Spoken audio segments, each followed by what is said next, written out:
Okay, let's talk about the struggles that we have with perimenopause. This is a really difficult thing to understand because there can be just so many different things that go into this, right? When we're looking at that shift and change that happens with estrogen and progesterone leading into this time frame, it can happen differently for each person. It can happen differently for different reasons. You can have worse symptoms because you are under more stress, or you get sick, or something happens. I have a friend who had pretty regular cycles, and nothing too crazy going on hormonally for her, I'll say. And then she got a new job. She was very excited about it, thought it was going to be amazing. Essentially, they severely misled her. What she ended up doing, the hours she was working, what they demanded of her was so ridiculous that after just 8 weeks, she was like, I literally can't keep going. I am so stressed. I'm waking up in the middle of the night thinking about work.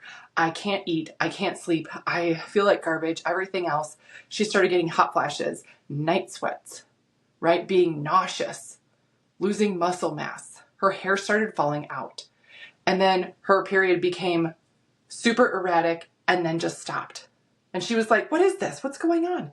She's like, I for sure thought I had a few more years before I hit perimenopause, but what the heck? And I said, well, this could do it. This could kick you over into that.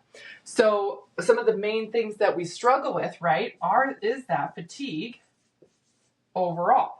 And when we talk about fatigue, this is not just like, oh, I'm tired, I could use a nap.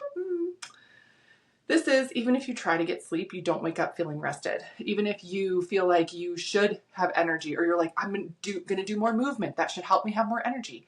It does not help you have more energy. And in fact, you have less energy than overall.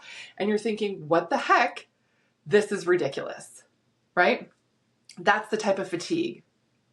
Physically and mentally exhausted, where you don't have energy to get you through the day, right? That's very, very different. You can also have mood swings,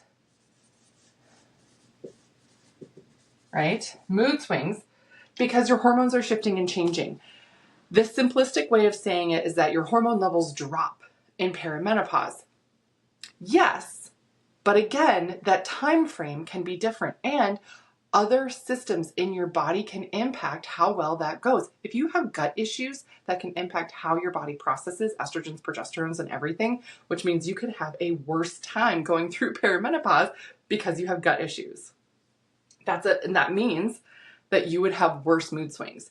You might feel like, yeah, I might have had mood swings before, but now I feel like I am a dragon monster of a person, and this isn't even me. I feel like I'm going nuts here. You're not nuts. It's your hormones, right? And they're shifting and changing at a rate, and there's other areas in your body that are not being supported properly that are going to help you. Now, these are things that we work on in the Female Hormone Solution Program. These are things that we help you identify and everything else. I do have free resources, on how to learn how to eat for your hormones in your cycle. That is on my website. You can go below this video, learn more, get started, start working with your body, because the nutritional needs of someone going into perimenopause and having these hormonal changes is different. You have to support your body differently. Otherwise, it's going to perceive that lack of support then as another stressor. Another stressor. Gosh. And then the other thing that a lot of gals have is weight changes, right? Weight gain, weight loss resistance, no matter what you do. And again, it can be really hard to stay motivated with anything consistently enough if you're not getting positive feedback from what you're doing. It just doesn't seem worth it then, right? That's a really big thing. So these are some things to target. Now, again, sometimes people like to try and categorize this and say, oh, like this is, month to month to month to month to month, a time frame here of what your estrogen, which normally throughout the month, it would go like this, right? And then it might start going really high and then low, right? Oh, it goes like that. Listen, your estrogen fluctuates throughout the month all the time. It is the impact of the dropping progesterone as well that counterbalances it. And oftentimes I see on a hormone report, cortisol issues.